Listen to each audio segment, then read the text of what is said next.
There is a quiet moment that almost everyone remembers from childhood.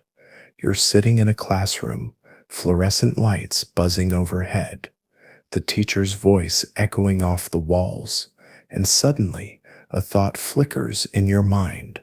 Why am I being taught this? Not just what they're teaching, but how. The emphasis on obedience, memorization, pleasing authority, the punishments for failing to fit a predetermined mold.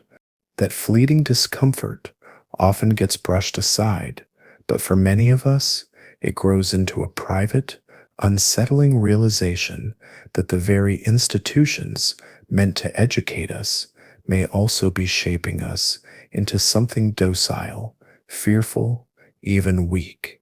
Niccolo Machiavelli, the ruthless analyst of power, once warned that institutions will always seek to create citizens who are easy to rule, not necessarily citizens who are strong, self-aware, or free. Centuries later, thinkers like Michel Foucault built on this, arguing that modern education systems are not neutral.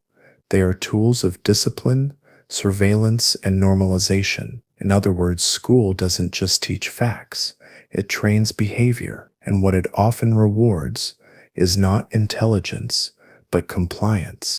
This creates a strange paradox.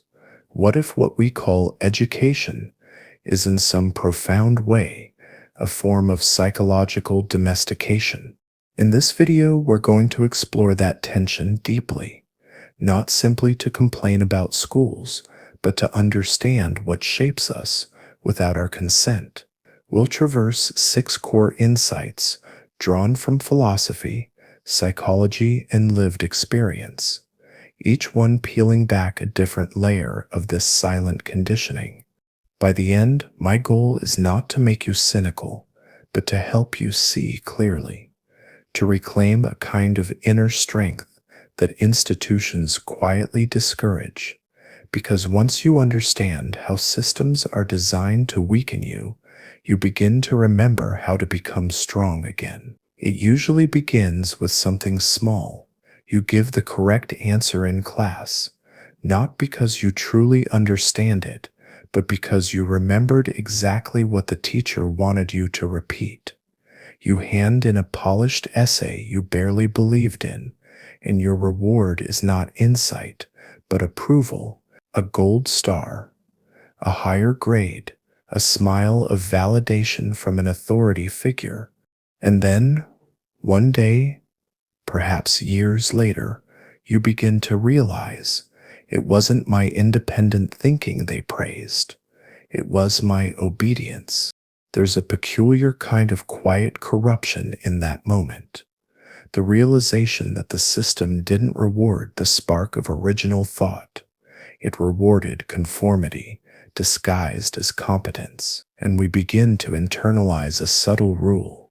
To succeed here, I must bend my mind to what others expect. Machiavelli would not have been surprised. In The Prince, he warns not simply about tyrants, but about the nature of power itself, that those who rule, whether kings or institutions, prefer subjects who are predictable. Obedience is the currency of stability. Intelligence, especially when it questions the existing order, is a threat. Michel Foucault took this even further. He argued that modern institutions, especially schools, became factories of discipline. It's not the whip or the chains that control us, it's the routines, the surveillance, the subtle conditioning of what is allowed to be thought or said. Students learn not only math or history, but when to speak, how to sit, when to ask permission to exist. Over time, the body and mind both learn a deeper lesson. Don't resist, just adapt. This is not to say that all education is evil. A great teacher, a real mentor, can ignite a revolution inside a young mind. But the system as a whole, the structure, is not designed for liberation. It's designed for control. Think back to the student who asked too many questions, challenged the textbook, disrupted the lesson by thinking too deeply. How were they treated? Often labeled a problem, difficult, distracting. Children quickly learn that critical thinking is only allowed if it doesn't disrupt the smooth flow of the institution. And so we become clever at pretending, skilled at giving the right answer, even when our soul is asking a deeper question. The danger here is that obedience begins to feel like intelligence. That's the true tragedy, because once we internalize that pattern, we carry it into adulthood, into workplaces, relationships, even our creative life. We start asking, what do they want me to say? Instead of what do I truly think? We silence ideas before they even form fully, fearing that they might be unacceptable or wrong. There's a psychological term for this: learned compliance. It's not the fear of punishment that keeps us in line. It's the desire for reward.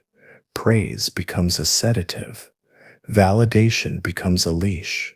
And over time, the raw, chaotic, original intelligence we carried as children begins to atrophy like a muscle we stopped using.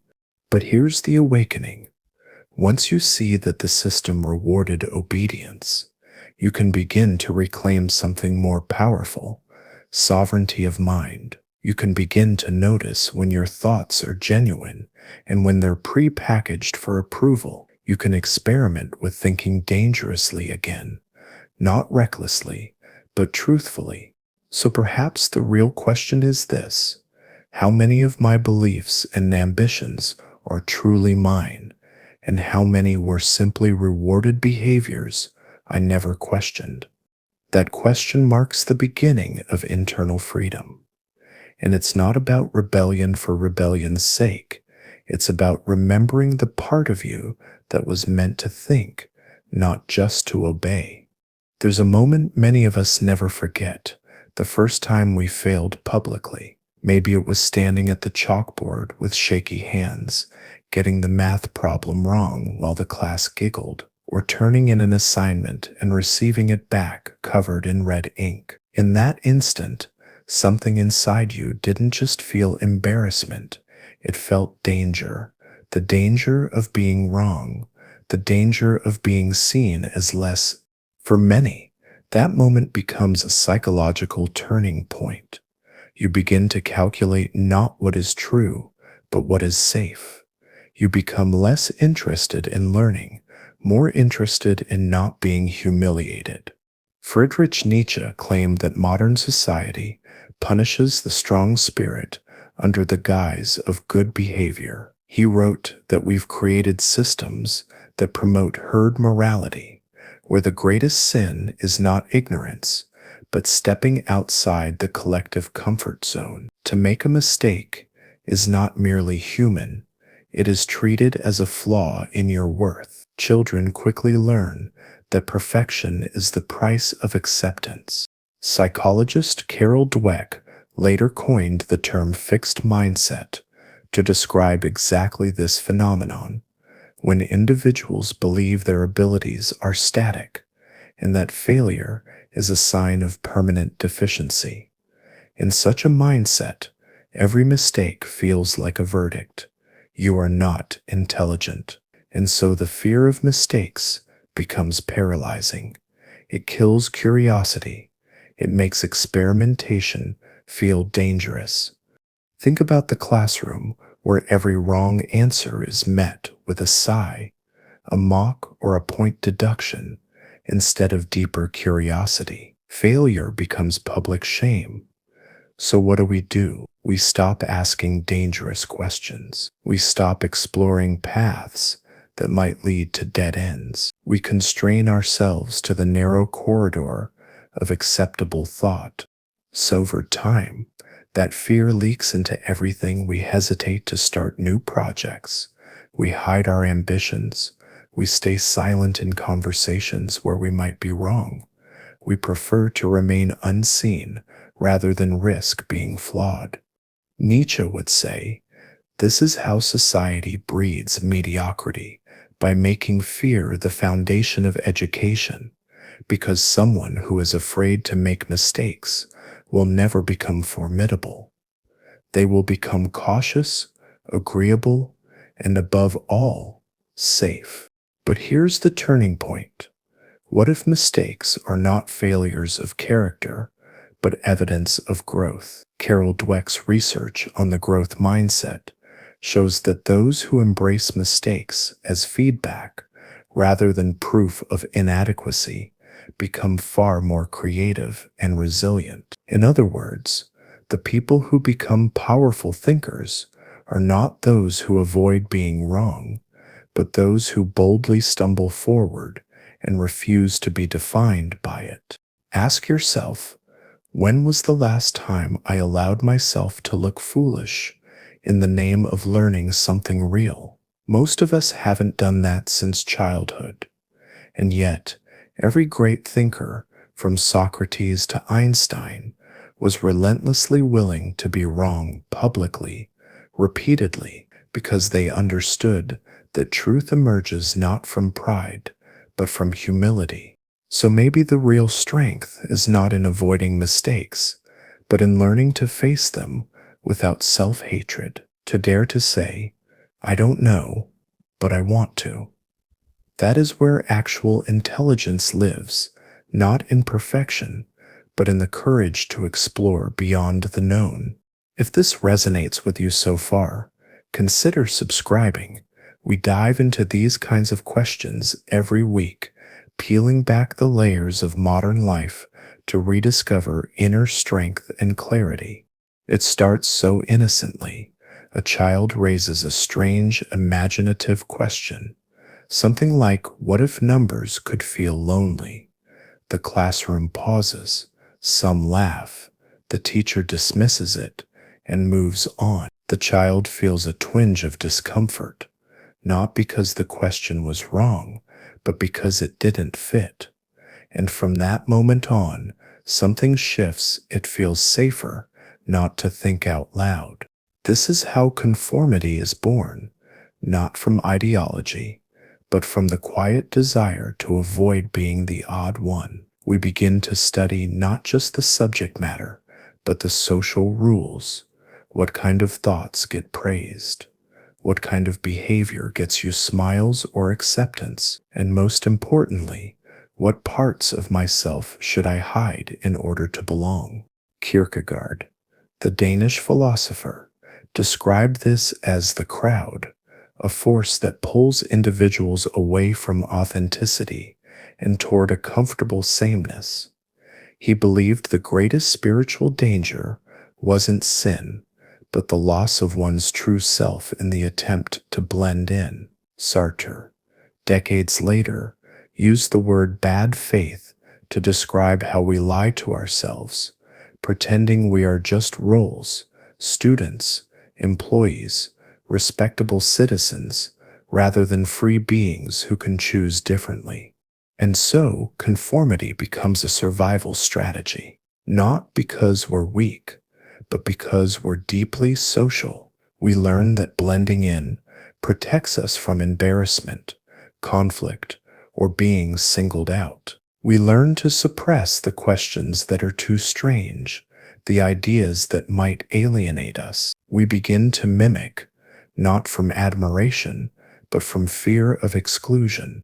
You may notice how rare it is to find someone who speaks with real originality. It's not that people are unintelligent, it's that they have spent years polishing away anything that made them feel different. And over time, curiosity, once wild and instinctive, becomes domesticated. We only ask questions that sound normal. We only express opinions that sound correct. The rest stays locked inside. This is the tragedy. The more we conform to belong, the more we lose the very thing that makes us truly worthy of belonging: our individuality, our genuine thoughts, our inner voice. Modern psychology calls this social conformity bias, the tendency to agree with the group even when we privately believe otherwise. But Kierkegaard saw it as something deeper, a spiritual danger, because once you submit to the crowd, you no longer live as a self. You live as a mirror. Here's the painful truth. Many of us abandon our uniqueness, not because someone forced us to, but because we feared the loneliness of being seen as different. And so we choose belonging over becoming. We choose comfort over curiosity.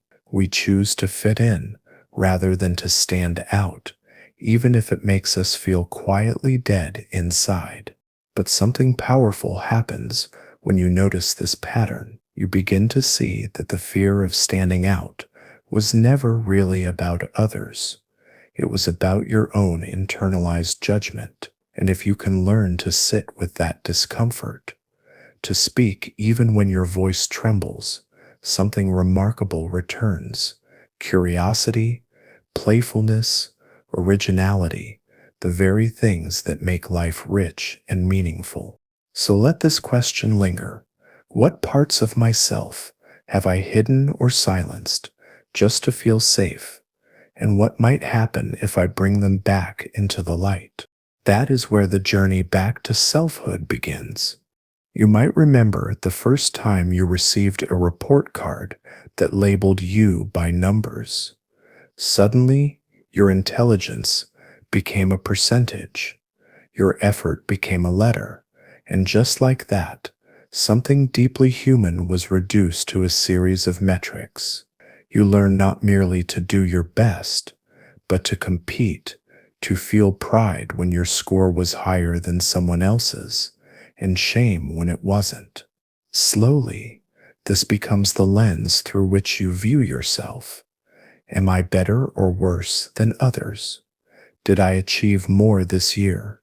Did I get the grade, the rank, the salary, the status? Every realm of life becomes data to feed the comparison machine. Even your self-esteem becomes a scoreboard.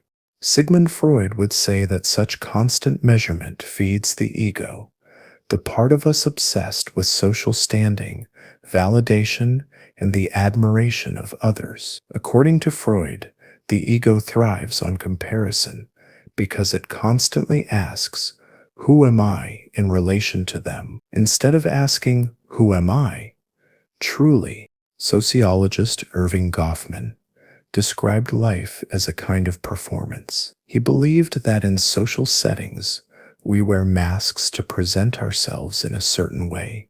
We perform roles to gain approval. But what happens when those roles become so habitual that we forget the actor behind them? When good student, high achiever, or top performer becomes our entire identity, then our sense of worth becomes fragile, conditional. It no longer comes from within. It depends on the next grade, the next milestone, the next applause. Think about how school sets this in motion. Everyone talking about marks, positions, who is first, who is behind. We are taught to be proud if we stand above others, and ashamed if we fall below. The system quietly encourages us to see our peers, not as collaborators, but as competitors. Our entire identity becomes nested in this race. The result, even when we achieve, it's never enough. There's always someone better, always another metric. And when we fail, it feels like we are a failure, not just that we made a mistake. This is where many of us begin to lose touch with our intrinsic self. We forget that we have creativity that cannot be graded, compassion that cannot be measured, imagination that cannot be standardized. We forget that we are whole human beings, complex, flawed, luminous, not just performance machines. What's worse, when we meet other people, we often ask the same questions the system taught us. What do they do? How much do they earn? Where did they study? All of it is data for ranking. So our relationships become transactional, superficial, devoid of genuine presence. But what if we stopped asking, how do I compare, and started asking, what do I value? Who am I when no one is measuring me? That question marks the return of the self. Freud might say that the ego fears that question because it cannot control the answer. Goffman might remind us that stepping off the stage, even briefly, is terrifying, but also liberating. For a moment, we can simply exist, breathe, think, feel, without needing to prove anything. This is not a rejection of excellence or achievement.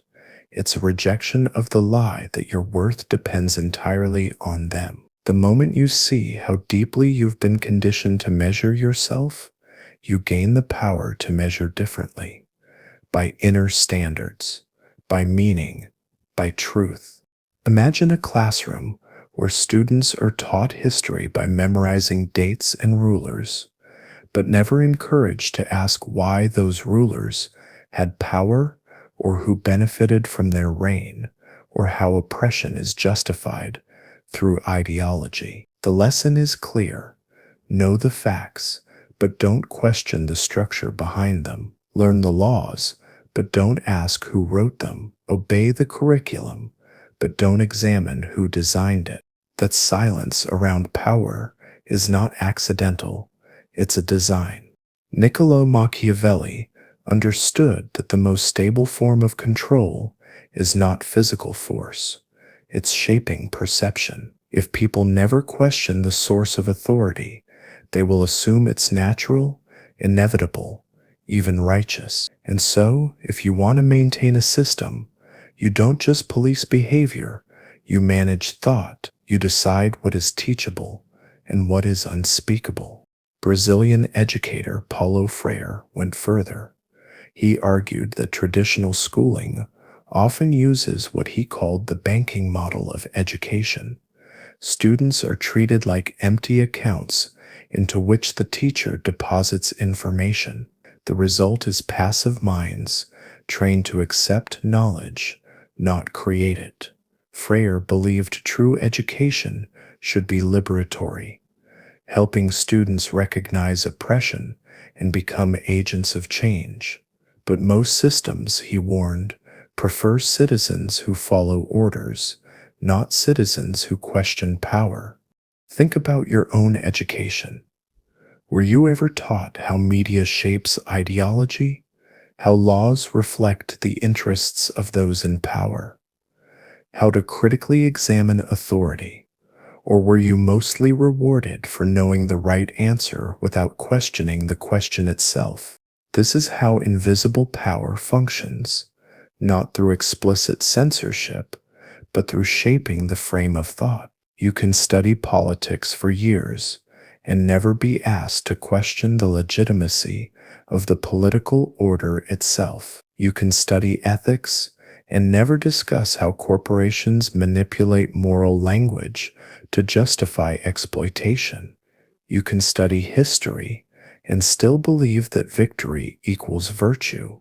And so, we graduate believing we are educated, yet remain largely blind to the architecture of power that governs our lives.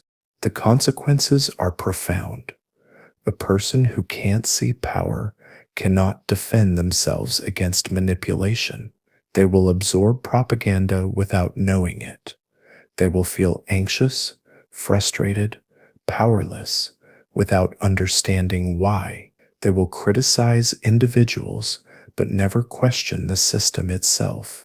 Machiavelli considered a population like that the easiest to rule, not because they're stupid, but because they've been trained never to look behind the curtain.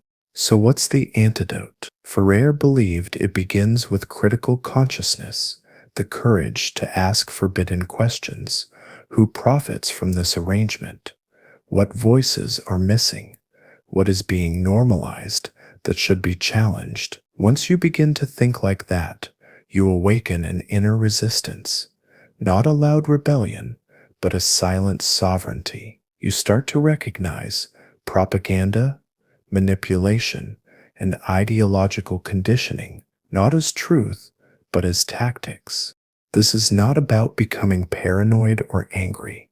It's about becoming conscious, aware, awake. So let me leave you with this question.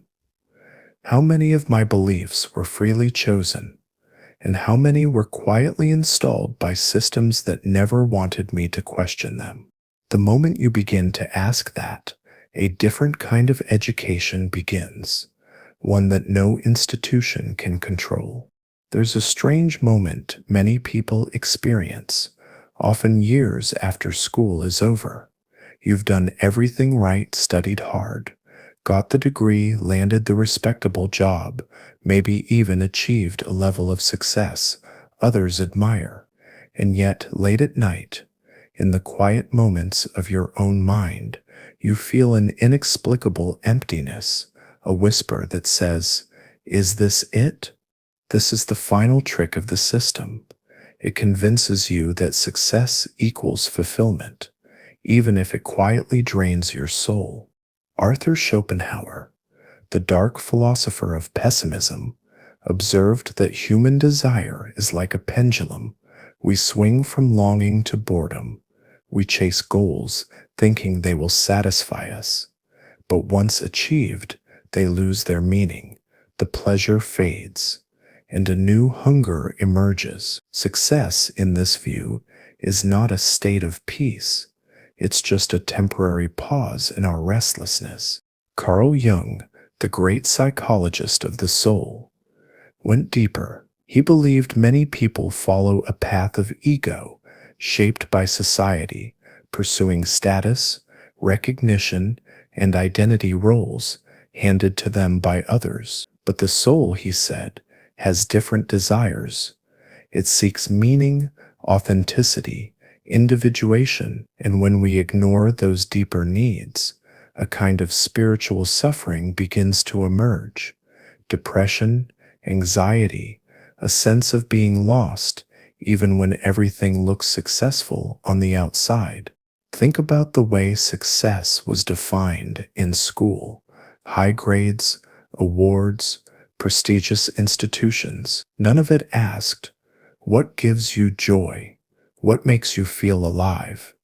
Instead, it asked, what will impress others? So we built identities on external standards and ended up feeling hollow when we achieved them. The danger is that we then blame ourselves. I should be happy. Something is wrong with me. But in truth, nothing is wrong with you. Something is wrong with the definition of success you were given. It was never designed for wholeness. It was designed for productivity, social status, and appearance.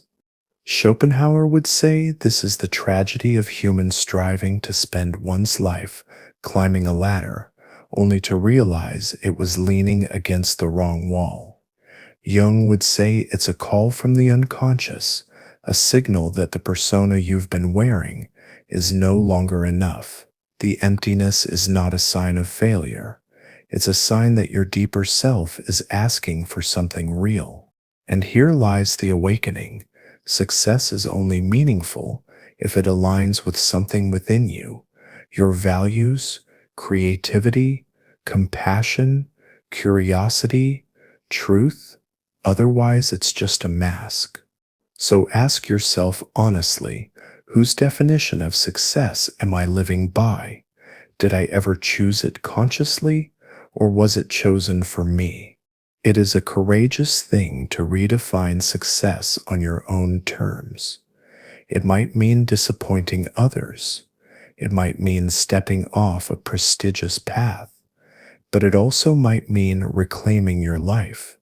Perhaps the greatest act of rebellion in a world obsessed with superficial success is to pursue depth, to live in a way that nourishes the soul, not just the ego. That is not weakness, that is strength. So we return to the question we began with. What if what we call education is actually a form of quiet domestication, shaping obedience, conformity, and spiritual weakness under the name of learning. At first, this realization might feel unsettling, even cynical. But as we've explored together, acknowledging this truth is not an act of despair. It is the beginning of liberation. We've seen how obedience is rewarded more than genuine intelligence, how the system cares less about truth than about order. We've felt how fear of mistakes stifles our willingness to think freely, conditioning us to prioritize safety over discovery. We've recognized how conformity becomes a psychological survival strategy, slowly silencing our curiosity and individuality until we no longer know who we are without the crowd. We've observed how our worth is measured, compared, quantified, until we forget we are whole, complex, immeasurable human beings. We've seen how we are taught what to think, but never how to see power, so that the structure remains invisible, unquestioned. And finally, we've realized how even success, as defined by that same system, can lead to a profound spiritual emptiness, because it was never built around our inner life, only our outer performance. And yet, this understanding doesn't crush us, it clarifies us. Because once you see the structure, you are no longer trapped inside it. You can begin to walk differently through the world. You can ask forbidden questions. You can pursue forms of learning that nourish your mind and spirit far beyond any classroom. You can define success in a way that aligns with your truth, not with someone else's expectation. Machiavelli warned that institutions prioritize control over strength. But that means our task is to cultivate a strength that institutions cannot manufacture: inner strength, critical thinking, moral clarity, soul. Foucault said that power controls us through invisible norms, so our task is to make the invisible visible. Kierkegaard said the crowd kills the self, so our task is to stand as a self, even if quietly. Jung said that following the path laid out by others leads to soul sickness, so our task is to trace the contours of our own path, even if uncertain. This doesn't mean rejecting all education. It means reclaiming the right to decide what truly educates you. Read widely, think dangerously, surround yourself with those who ignite thought, not those who demand obedience. Embark on a lifelong practice of learning that awakens you, not dims you. Most of all, remember this: you were not born to be measured, managed, and molded. You were born to become someone only you can become. That is the deepest form of power, the kind that no institution can grant, and therefore no institution can take away. So I leave you with a challenge.